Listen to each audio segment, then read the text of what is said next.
ابن عباس رضی اللہ تعالیٰ عنہ سے مروی ہے کہ نبی کریم صلی اللہ علیہ وآلہ وسلم نے فرمایا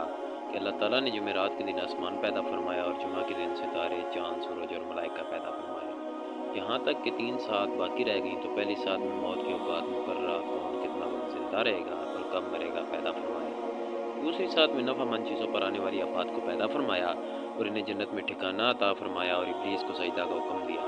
اور ابلیس کو آخری ساتھ کے آخر میں جنت سے نکالا۔ ابو ہریرہ رضی اللہ تعالیٰ عنہ سے مروی ہے کہ رسول اللہ صلی اللہ علیہ وسلم نے میرا ہاتھ پکڑا اور فرمایا، اللہ تعالیٰ نے زمین میں جانوروں کو جمعرات کے دن پھیلایا اور آدم علیہ السلام کو جمعہ کے دن عصر کے بعد پیدا فرمایا، اور یہ آخری مخلوق تھی جو ساتھ جمعہ سے آخری ساتھ میں پیدا ہوئے۔ سابقہ دلائل و براہین اور حدیث و آثار سے یہ بات قطعی طور پر ثابت ہو چکی ہے کہ آسمان و زمین اور ان کے مابین و اندر کی اشیاء کی تخلیق میں 6 دن صرف ہوئے،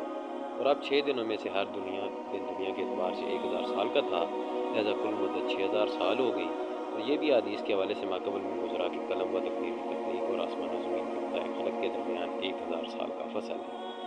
چونکہ قلم سب سے پہلی مخلوق ہے، لہذا نتیجہ یہ نکلا کہ ابتدائی خلق سے لے کر فراغ خلق تک کل مدت کسی قدر کمی بیشی کے امکان کے ساتھ 7000 سال ہے، اور یہ بھی دلائل کثیرہ سے متعدد طریقہ پر ثابت ہو چکی ہے کہ اس کائنات کی تخلیق کے بعد سے اس کے فنا تک کی کل مدت کسی کمی بیشی کے امکان کے ساتھ 7000 سال ہے۔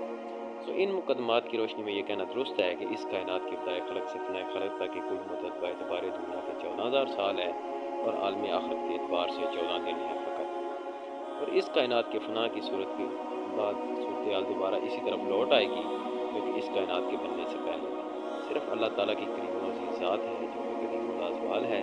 ہر چیز سے پہلے بھی وہ تھا اور ہر چیز کے فنا کے بعد بھی وہی ہوگا۔ اب اگر کوئی یہ اعتراض کرے کہ اس کی کیا دلیل ہے کہ ایام ستہ جو تخلیق کائنات میں صرف ہوئے، ان میں سے ہر دن باعتبار دنیا کے 1000 سال کا تھا، نہ کہ اس کے برابر جو اہل دنیا کے یہاں متعارف ہے، یعنی طلوع شمس سے غروب شمس تک کا وقت، اس لیے کہ قرآن کریم میں مطلق ایام ستہ کا ذکر ہے اور ان کی مقدار و سرعت جو بیان کی ہے، اس کا وہاں نہ بیان ہے نہ اشارہ۔ ابداً ایام کا جو معنی مخاطبین قرآن کے یہاں مصروف ہے، اس کو اسی پر معمول کیا جائے، اور آپ بھی اس کے قائل ہیں کہ اللہ تعالیٰ اپنے بندوں سے قرآن کریم میں ان معنی کے ساتھ خطاب فرماتا ہے جو کہ عدد الناس اشر و اغلب، اور یہاں اشر و اغلب معنی طلوع شمس سے غروب شمس تک کے وقت کے برابر وقت ہے، لیکن آپ نے غیر معروف معنی قرار لیا جو کہ درست نہیں، اور یہ اس وجہ سے بھی بعید معلوم ہوتا ہے کہ اللہ تعالیٰ جب کسی کام کا ارادہ فرماتا ہے تو اس کا قول صرف کن ہوتا ہے اور چیز وجود میں آ جاتی ہے۔ ایسی ذات کے بارے میں یہ وصف بیان کرنا کہ اس کو تخلیق کائنات میں 6000 سال لگے غیر مناسب معلوم ہوتا ہے۔ قرآن کریم میں ارشاد ہے، سورہ القمر آیت 50، ہمارا امر نہیں ہوتا مگر پلک جھپکنے کی طرح۔ اس کا جواب یہ ہے کہ جو کچھ کہا اور جو معنی مراد لیا، اس کی بنیاد احادیث و آثار ہے، نہ کہ عقلی اور نظری استخراج، اس لیے کہ یہ مسئلہ غیر مدرک بالقیاس ہے، اس میں عقلی دلائل کی بنیاد پر کسی چیز کا اثبات نہیں ہو سکتا، صرف نقول معتبرہ سے ہی دلیل پکڑی جا سکتی ہے، اور اگر نقول معتبرہ کا مطالبہ کیا جائے تو اس کا جواب یہ ہے کہ ہمارے علم کے مطابق گزشتہ ائمہ میں سے کسی نے بھی اس کے خلاف قول اختیار نہیں کیا۔ مثلاً ابن عباس رضی اللہ تعالیٰ عنہ سے مروی ہے کہ انہوں نے فرمایا، اللہ تعالیٰ نے آسمان و زمین کو 6 دن میں پیدا فرمایا، ان میں سے ہر دن تمہارے شمار کے اعتبار سے 1000 سال کے برابر ہے، اور انہی سے سورہ السجدہ آیت نمبر 5 کی تفسیر میں مروی ہے کہ ایسے 6 ایام تھے جن میں اللہ تعالیٰ نے آسمان و زمین کی تخلیق فرمائی، اور حضرت ضحاک سے اس آیت کی تفسیر میں مروی ہے، ایام ستہ جن میں اللہ تعالیٰ نے آسمان و زمین اور ان کے مابین چیزیں تخلیق فرمائیں، ان میں سے ایک دن اس دن کے برابر ہے جو آیت میں بیان ہوا، اور آیت میں ایک دن کی مقدار 1000 سال ہی ہے،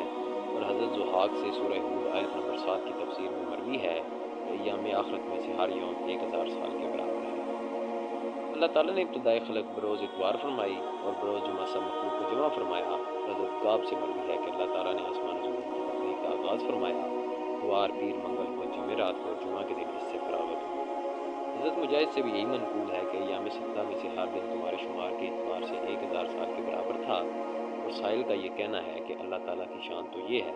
کہ اس کے کلمے کون سی چیزیں وجود میں آ جاتی ہیں۔ ایسی ذی شان ذات کے بارے میں یہ گمان کہ اسے تخلیق کائنات میں 6000 سال صرف ہوئے کسی طرح بھی مناسب نہیں، تو اس کا جواب سائل کے جواب کے اندر ہی ہے، اس لیے کہ بزوں میں شمار ایام ستہ سے ایام دنیا ہی مراد لیے جائیں، ان میں سے ہر دن 1000 سال کے برابر تھا۔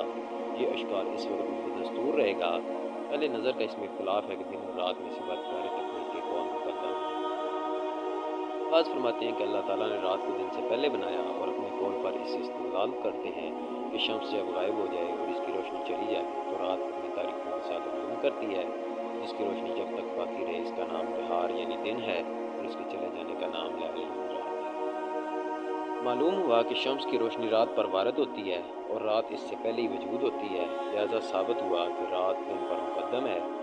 بعض آثار اس کی تائید ہوتی ہے، مثلا ابن عباس رضی اللہ تعالیٰ عنہ سے پوچھا گیا کہ کیا رات دن سے مقدم ہے؟ انہوں نے فرمایا کیا تم جانتے ہو جس وقت آسمان زمین میں بند تھا، یعنی موجودہ نفابق صورت پر نہ تھے اور ان کے درمیان صرف تاریکی تھی، تو تمہارے لیے کھلی دلیل ہے کہ رات دن سے مقدم ہے۔ دوسری روایت میں ان سے مروی ہے کہ یقیناً رات دن سے مقدم ہے، اور اس کے بدال میں یہ آیت پڑھی۔ جس وقت وہ دونوں بند تھے پھر ہم نے ان دونوں کو کھولا۔ مرشد بن عبداللہ سے مروی ہے کہ عقبہ بن عامر جب رمضان کا چاند دیکھتے تو اس رات میں قیام اللیل فرماتے اور اگلے دن روزہ رکھتے، پھر اس کے بعد بھی اس کی راتوں میں قیام فرماتے۔ میں نے یہ بات ابن جبیرہ سے ذکر کی تو انہوں نے فرمایا رات دن سے پہلے آتی ہے یا دن رات سے پہلے، اور بعض دیگر فرماتے ہیں کہ دن رات سے مقدم ہے، اور دلیل میں کہتے ہیں اللہ تعالیٰ کی ذات موجود تھی اور اس کے سوا کچھ نہ تھا، نہ دن نہ رات۔ اس کے بعد بعض چیزوں کی تخلیق ہوئی، وہ اللہ کے نور کی وجہ سے منور و روشن ہوئی۔ یہاں تک کہ رات کو بنایا گیا، معلوم ہوا کہ اللہ تعالیٰ کے نور سے اشیاء کا منور اور روشن ہونا پہلے تھا، نہار کی حقیقت بھی روشن کا ہونا ہے اور رات کا وجود بعد میں لیل کی حقیقت اور روشنی کا نام ہے۔ جیسا کہ ابن مسعود رضی اللہ تعالیٰ عنہ سے مروی ہے کہ تمہارے رب کے پاس اس وقت نہ رات تھی اور نہ دن، اور آسمانوں کا منور ہونا اس کے چہرے کے نور کے سبب تھا، اور تمہارے ایام میں سے ہر یوم کی مقدار اس کے علم مبارک ہے۔ ہمارے نزدیک پہلا قول راجح ہے، یعنی رات دن سے مقدم ہے، اس لیے کہ نہار کا وجود تو سورج کی روشنی کا مرون منت ہوتا ہے، اس لیے کہ نہار کی حقیقت ہے کہ سورج کی روشنی کی وجہ سے ماحول اشیاء کا منور و روشن ہونا، نہ کہ کسی اور روشنی کی وجہ سے، جیسا کہ قول ثانی کے قائلین نے کہا ہے، اور یہ بات قطعی دلائل سے ثابت ہو چکی ہے۔ اللہ تعالیٰ نے شمس کی پیدائش اور اس کے مدار میں جریان زمین کو بچھانے اور پھیلانے کے بعد فرمایا ہے، جیسا کہ قرآن کریم میں النازعات آیت نمبر 27-29، کیا تم خلقت کے اعتبار سے زیادہ دشوار ہو یا آسمان کے جس کو ہم نے بنایا اور اس کی چھت کو بلند کیا، پھر اس کو درست کیا، اس کی رات کو ڈھانپا اور اس کی روشنی کو نکالا۔ جب سورج کی تخلیق ہوئی، بعد اس کے کہ جب آسمان بن چکا اور بلند ہو چکا تھا اور تاریکی ہر طرف پھیلی ہوئی تھی، تو ثابت ہو گیا کہ رات مقدم ہے شمس سے، اور شمس پر ہی دن کا وجود موقوف ہے تو رات سورج سے بھی لازم مقدم ہوگی۔ دلائل سے قطع نظر کرتے ہوئے ہم کہتے ہیں کہ دن اور رات کا معاملہ ہر وقت ہمارے مشاہدے میں ہے۔ ہم دیکھتے ہیں کہ دن رات پر وارد ہوتا ہے، اس لیے کہ جب سورج کی روشنی غائب ہو جائے تو آسمان و زمین کا درمیانی خلا تاریک ہو جاتا ہے، اور جب یہ روشنی ہوتی ہے تو تمام خلا روشن ہو جاتا ہے۔ معلوم ہوا کہ دن رات پر وارد ہوتا ہے، اور یہ بات بدیہی ہے کہ جس پر وارد ہوا جائے اس کا وجود قبل از ضروری ہے۔ شمس و قمر کی تخلیق کے وقت کے بارے میں حدیث مختلف ہیں۔ ابن عباس رضی اللہ تعالیٰ عنہ سے مروی ہے کہ نبی کریم صلی اللہ علیہ وآلہ وسلم نے فرمایا اللہ تعالیٰ نے جمعہ کے دن شمس و قمر ستارے اور خوشی کو پیدا فرمایا حتیٰ کہ اس دن کی 3 ساعت باقی رہ گئی۔ ابو ہریرہ رضی اللہ تعالیٰ عنہ سے مروی ہے کہ نبی کریم صلی اللہ علیہ وآلہ وسلم نے فرمایا کہ اللہ تعالیٰ نے نور کو بدھ کے دن پیدا فرمایا۔ یہ نور کون سا تھا اس کی تفصیل میں اہل علم فرماتے ہیں کہ اللہ تعالیٰ نے شمس و قمر کی تخلیق سے قبل بہت سی چیزیں پیدا فرمائی تھیں، پھر ان دونوں کو پیدا فرمایا، اور اس کی مصلحت کو وہ خود ہی زیادہ جانتا ہے، بس اس نے اس کو مسلسل جاری رہنے والا بنایا اور ان کے درمیان فاصلہ رکھا، ان میں سے ایک کو رات کی نشانی اور دوسرے کو دن کی نشانی بنایا، بس وہ رات کی نشانی کو مٹاتا ہے اور دن کی نشانی کو دیکھنے کا ذریعہ بناتا ہے۔ رات کی اور دن کی نشانی میں اختلاف خیال کا سبب کیا ہے، اس کے بارے میں حدیث مرفوعہ ہم یہاں ذکر کریں گے۔ ابو ذر غفاری رضی اللہ تعالیٰ عنہ سے مروی ہے کہ میں نے نبی کریم صلی اللہ علیہ وآلہ وسلم کا دست مبارک تھاما ہوا تھا اور ہم پیادہ مغرب کی سمت چلے جا رہے تھے، سورج غروب ہونے کے قریب تھا، ہم مسلسل اس کی طرف دیکھتے رہے یہاں تک کہ وہ غائب ہو گیا۔ ابو ذر کہتے ہیں کہ میں نے عرض کیا یا رسول اللہ صلی اللہ علیہ وآلہ وسلم یہ کہاں غروب ہوا ہے؟ فرمایا آسمان میں، اور پھر اس کو بلند کیا جاتا ہے ایک سے دوسرے آسمان کی طرف یہاں تک کہ 7ویں آسمان تک بلند کیا جاتا ہے، حتیٰ کہ عرش کے نیچے پہنچتا ہے اور سجدہ میں گر پڑتا ہے، اور اس کے ساتھ فرشتے بھی سجدہ کرتے ہیں جو اس کا اوپر ہے۔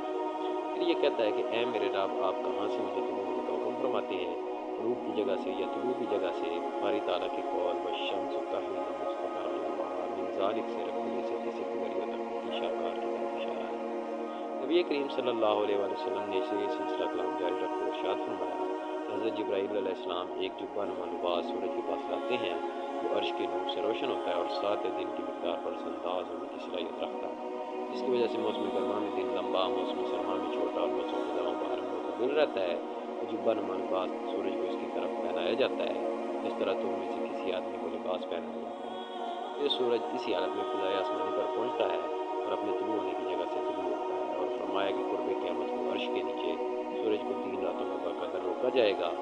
اور اسے اس وقت تک نورانی جبہ نہ پہنایا جائے گا اور اسے حکم دیا جائے گا مغرب سے طلوع ہو۔ باری تعالیٰ کا یہ قول ذا الشمس کورت سورہ تکویر آیت نمبر 1 میں اس کا بیان ہے کہ جب سورج بے نور ہو جائے گا، اور فرمایا کہ چاند بھی اسی طرح افق آسمانی میں طلوع و غروب ہوتا ہے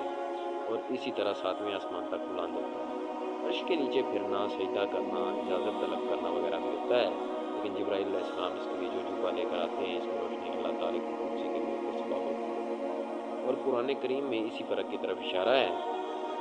سورہ یونس آیت نمبر 5 ابو ذر غفاری رضی اللہ تعالیٰ عنہ کہتے ہیں کہ میں نبی کریم صلی اللہ علیہ وآلہ وسلم کے ساتھ ہی رہا یہاں تک کہ ہم نے مغرب کی نماز پڑھی۔ یہ حدیث شمس و قمر کے اختلاف حال کے سبب کو بیان کر رہی ہے کہ سورج کی روشنی اس لباس کی وجہ سے ہے جو عرش کے نور کے سبب سے روشن ہے، اور چاند کی روشنی اس لباس کی وجہ سے ہے جو کرسی کے نور کے سبب۔